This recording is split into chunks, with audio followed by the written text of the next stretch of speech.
Hello and welcome to MM academy. मैं हूं शशांक लखेरा और प्राइम मिनिस्टर नरेंद्र मोदी को एक लेटर लिखा गया है जिसमें यह कहा गया कि नेताजी के जो रिमेन्स हैं, नेताजी के जो अवशेष हैं, उनको वापस लाना चाहिए भारत में। एक ट्रिब्यूट होगा 125th एनिवर्सरी पे नेताजी को। और इस टॉपिक को कई बार जो है मीडिया में उठाया गया कि नेताजी सुभाष चंद्र बोस के जो अवशेष हैं उनको जो है भारत में वापस लाना चाहिए।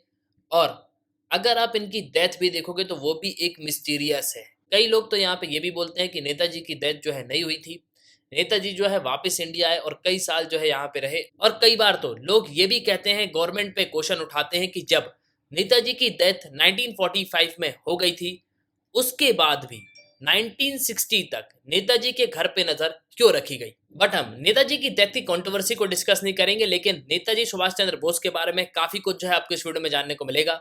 इस पे आपको आर्टिकल भी देखने को मिलेगा। ये आर्टिकल हिंदुस्तान टाइम्स का है। ब्रिंग बैक नेताजी रिमेन्स, किन राइट्स टू मोदी। इसके अलावा अगर आप देखोगे तो ये इंडिया टुडे का भी आर्टिकल है, Netaji remains need to repose on Indian soil. तो प्रेजेंटली नेताजी सुभाष चंद्र बोस के जो फैमिली मेंबर्स हैं वो रिक्वेस्ट कर रहे हैं प्राइम मिनिस्टर नरेंद्र मोदी से कि नेताजी सुभाष चंद्र बोस के जो रिमेन्स हैं, जो अवशेष हैं, उनको भारत में वापस लाना चाहिए। लेकिन अब आप यहाँ पे ये भी सोच रहे होंगे कि ये लेटर लिखा किसने है, तो एक बार थोड़ा नेताजी सुभाष चंद्र बोस की जो फैमिली है उसको समझ लो। देखो, मेनली बोस फैमिली में आपको जो नेताजी सुभाष चंद्र बोस के फादर और मदर है वो प्रवती और जानकी दास बोस ये देखने को मिलेंगे। लेकिन सुभाष चंद्र बोस की वाइफ अगर आप देखोगे तो ये एमिली स्केल्स, ये इनकी वाइफ हैं। इनकी जो बेटी है वो है कौन, अनीता बोस। अब रिसेंटली हुआ क्या, जो ग्रैंड नेफ्यू है सुभाष चंद्र बोस के, चंद्र बोस, चंद्र कुमार बोस ने यहाँ पे लेटर लिखा प्राइम मिनिस्टर नरेंद्र मोदी को कि सुभाष चंद्र बोस के जो अवशेष हैं, जो रिमेन्स बचे हुए हैं, उनको वापस लाना चाहिए। उनकी टेस्टिंग जो है यहाँ पे होना चाहिए, उनकी डीएनए टेस्टिंग करवानी चाहिए और जो उनके रिमेन्स है वो अनीता बोस को जो है दे देने चाहिए। तो काफी कुछ नेताजी सुभाष चंद्र बोस के बारे में आपको इस वीडियो में जानने को मिलेगा। उसके पहले अगर आप किसी भी एग्जाम की प्रिपरेशन कर रहे हो तो आप हमारे स्मार्ट कोचिंग थ्रू कर सकते हो। आपको सिंपली करना क्या होगा, ऐप को डाउनलोड करना है, फिर आपको साइन अप करना है। आप 2 वीडियोस लेक्चर देख सकते हो जो डेमो लेक्चर होंगे। फिर आपको प्रोफाइल में जाना है, प्लान को परचेज करना है, कोर्सेज को एंजॉय करना है। एक ही सब्सक्रिप्शन में आप सभी कोर्स अवेल कर पाओगे और आप यहाँ पे पीडीएफ भी डाउनलोड कर सकते हो। इसके अलावा द mmacademy.in ये हमारी वेबसाइट है, आप वेबसाइट पे लॉगिन कर सकते हो। ना देखो, फर्स्ट ऑफ ऑल तो मैं आपसे यहाँ पे एक क्वेश्चन पूछूंगा कि सुभाष चंद्र बोस का जन्म जो है वो कहाँ हुआ था, किस सिटी में हुआ था, ये कमेंट बॉक्स में आपको बताना है। ऑप्शन है मद्रास, कटक, कलकत्ता और दिल्ली। तो सही उत्तर जो है कमेंट बॉक्स में कमेंट करना और वीडियो के अंत में या वीडियो के बीच में ही जो है आपको इसका आंसर मिल ही जाएगा। अब रिसेंटली जनवरी 2022 में एक अनाउंसमेंट करी गई नेताजी सुभाष चंद्र बोस के लिए कि सुभाष चंद्र बोस का जो स्टैच्यू है वो इंडिया गेट पे इंस्टॉल किया जाएगा। और हमारे जो प्राइम मिनिस्टर है नरेंद्र मोदी, उन्होंने इस चीज को अनाउंस किया था। देखो, पहले तो एक होलोग्राम स्टैच्यू जो है यहाँ पे इंस्टॉल किया जाएगा। ये आप देख सकते हो, होलोग्राम मतलब प्रोजेक्टर्स के थ्रू जो है नेताजी सुभाष चंद्र बोस की एक इमेज जो है वहां दिखाई जाएगी, मतलब वो कंटिन्यूसली यहाँ पे दिखती रहेगी। और फाइनली जब इनका स्टैच्यू बन जाएगा तो इस होलोग्राम को उनके स्टैच्यू से जो है रिप्लेस कर दिया जाएगा। और इस पे प्राइम मिनिस्टर नरेंद्र मोदी ने ट्वीट भी की थी, आप देख सकते हो।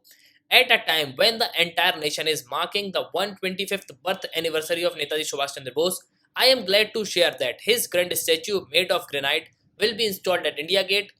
This would a symbol of India's independence to him. तो जो 125th बर्थ एनिवर्सरी सेलिब्रेट करेंगे हम नेताजी सुभाष चंद्र बोस की, उस पे एक ग्रेनाइट का स्टैचू जो है इंस्टॉल कर दिया जाएगा इंडिया गेट पे। नाउ अब अगर हम सुभाष चंद्र बोस की बात करें तो इनका जन्म जो है 23 जनवरी 1897 को हुआ था।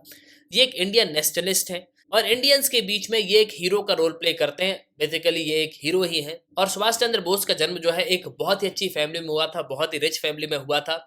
और उसके बाद फाइनली ये स्टडी के लिए जो है इंग्लैंड जाते हैं और वहां पे इंडियन सिविल सर्विसेज का एग्जाम देते हैं। इंडियन सिविल सर्विसेज के एग्जाम को ये पास भी कर लेते हैं, लेकिन ये इंडियन सिविल सर्विसेज को जो है ज्वाइन नहीं करते। फाइनली 1921 में ये भारत वापस आते हैं और ये इंडिया का जो नेशनलिस्ट मूवमेंट चल रहा होता है, महात्मा गांधी और इंडियन नेशनल कांग्रेस को जो है ज्वाइन कर लेते हैं। और कांग्रेस के अंडर में ये जवाहरलाल नेहरू के साथ जो है काम करने लगते हैं।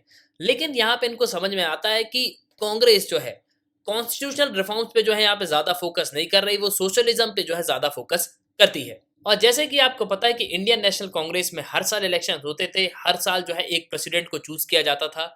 वैसे जब 1938 में इलेक्शन होते हैं तो बोस को जो है कांग्रेस का प्रेसिडेंट बना दिया जाता है। लेकिन फाइनली री इलेक्शन होता है 1939 में, तो बहुत सारे डिफरेंस कांग्रेस पार्टी के जो कार्यकर्ता हैं उनके बीच में आ जाते हैं, कांग्रेस लीडर के बीच में आ जाते हैं। इनफैक्ट गांधी जी और बोस के बीच में भी आपको काफी डिफरेंस देखने को मिलेगा, इनके आइडियोलॉजी में काफी ज्यादा डिफरेंस है। और जब कांग्रेस लीडर के बीच में काफी सारे डिफरेंसेस जो है क्रिएट हो जाते हैं, तो कांग्रेस वर्किंग कमेटी के जो मेंबर्स हैं वो प्रोटेस्ट करते हैं और फाइनली रिजाइन कर देते हैं।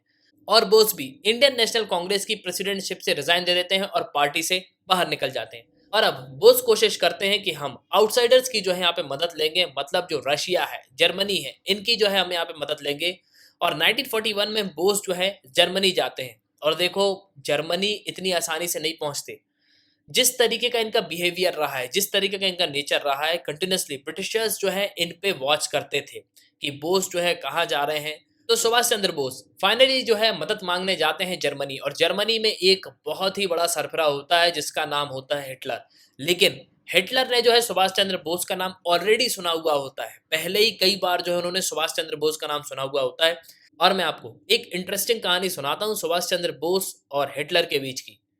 देखो, बेसिकली होता क्या है कि कई बार जो है हमने इस चीज को सुना है कि हिटलर के जैसे दिखने वाले 3-4 लोग थे। मतलब हिटलर ने अपने जैसे दिखने वाले 4-5 लोगों को यहाँ पे रखा हुआ था। वैसे ही विंस्टन चर्चिल के पास भी उनके बहरूपीये थे।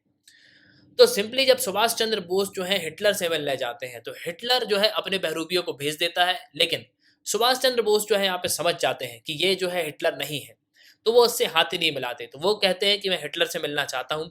इस तरीके से 2 से 3 लोग जो है सुभाष चंद्र बोस से मिलने आते हैं, जो कि हिटलर के बहरूपिये थे, मतलब हिटलर के जैसे दिखने वाले लोग थे।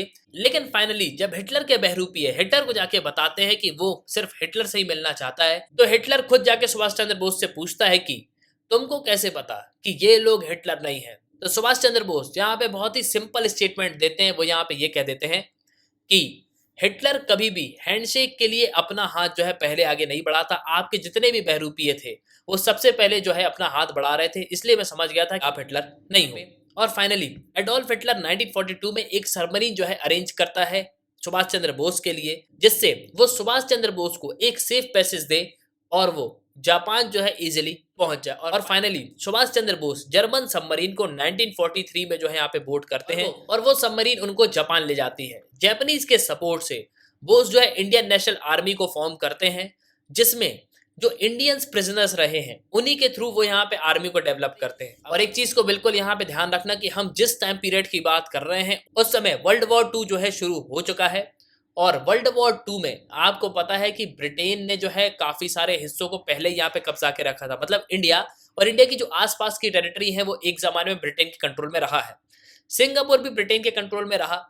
तो सिंगापुर को फाइनली जो है जापान यहाँ पे कब्जा लेता है, और वहां पे बहुत सारे इंडियन प्रिजनर्स होते, मतलब ब्रिटिश की आर्मी में बहुत सारे इंडियंस भी थे। तो फाइनली जब बैटल ऑफ सिंगापुर होता है तो सिंगापुर को जापान जो है कब्जा लेता है, और वहां बहुत सारे इंडियन प्रिजनर्स होते हैं। तो इंडियन प्रिजनर के सपोर्ट से ही इंडियन नेशनल आर्मी को जो है फॉर्म किया जाता है। लेकिन इसी टाइम पीरियड पे जापान जो है पर्ल हार्बर पे बॉम्बिंग कर देता है, और उसके रिस्पॉन्स में 6 अगस्त और 9 अगस्त को एक बहुत ही भीषण तबाही हमको देखने को मिलती है हिरोशिमा और नागासाकी में। अमेरिका जो है न्यूक्लियर बम को ड्रॉप कर देता है, और फाइनली 15 अगस्त 1945 को जापान के जो एम्परर होते हैं हिरोहितो, ये सरेंडर को जो है अनाउंस कर देते हैं कि अब जापान जो है सरेंडर कर रहा है। और फाइनली जैसे ही ये खबर बोस को मिलती है तो 16 अगस्त को बोस जो है सिंगापुर में ही होते हैं, और मोस्ट पॉसिबिलिटी यही उम्मीद लगाई जाती है कि सिंगापुर पे कभी भी बॉम्बिंग जो है हो सकती है। ब्रिटेन जो है बॉम्बिंग कर सकता है, अमेरिका जो है बॉम्बिंग कर सकता है।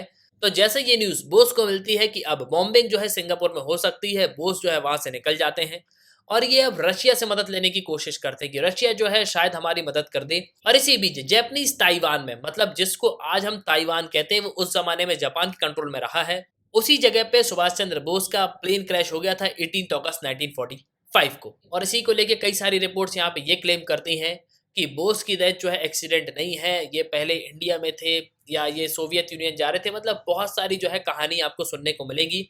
बट प्रेजेंटली जब इनकी डेथ हुई तो इनके जो अवशेष हैं वो जापान में ही हैं। अब प्रेजेंटली नेताजी सुभाष चंद्र बोस की जो ग्रैंड नेफ्यू है चंद्र कुमार बोस, उन्होंने यहाँ पे एक लेटर लिखा प्राइम मिनिस्टर नरेंद्र मोदी को। उन्होंने यहाँ पे ये कहा कि जो लेजेंडरी फ्रीडम फाइटर हैं उनके जो रिमेन्स हैं उनको जो है हमको वापस लाना चाहिए, मतलब वो जो है भारत की धरती पे हमको लेके आना चाहिए। इसके अलावा उन्होंने सरकार से यह भी रिक्वेस्ट करी कि जापान का जो रेनकोजी टेम्पल है, जहाँ पे नेताजी के आपको अवशेष देखने को मिलेंगे, इसके अलावा उन्होंने इस चीज़ को भी यहाँ पे मेंशन किया कि सरकार को जो है अवशेष को वापस लाना चाहिए और यहाँ पे डीएनए टेस्ट कराना चाहिए उनकी एशेज़ का। तो उससे जो है बिल्कुल क्लियर कट हो जाएगा कि जो रिमेन्स हैं वो सुभाष चंद्र बोस के हैं या नहीं है। और देखो, अगर आप भारत के इतिहास में देखोगे तो कई सारे कमीशंस जो है यहाँ पे सेटअप किए गए। 3 कमीशंस को जो यहाँ पे सेटअप किया गया था सेंट्रल गवर्नमेंट ने, कि नेताजी की डेथ जो है किस तरीके से यहाँ पे हुई है, ये प्लेन क्रैश से हुई है या नहीं। तो जस्टिस मुखर्जी कमीशन ने जो है यहाँ पे इंक्वायरी को सेटअप किया था 1999 में।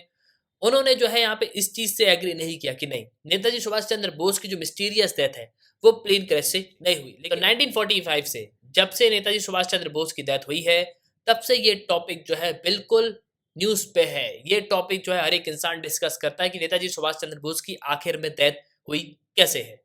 तो आप अपने ओपिनियन कमेंट बॉक्स में ज़रूर कमेंट करना। इसी के साथ ये तंत्र इस वीडियो का सुनने के लिए बहुत बहुत धन्यवाद। जय हिंद, जय भारत।